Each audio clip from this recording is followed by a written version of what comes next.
জবাব দাও। হিন্দু মুসলিম বিভেদ নয়, ঐক্য চাই, ঐক্য চাই।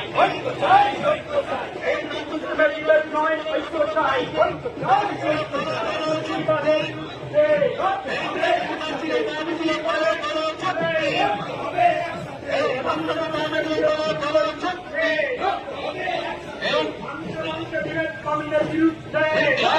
বিরুদ্ধে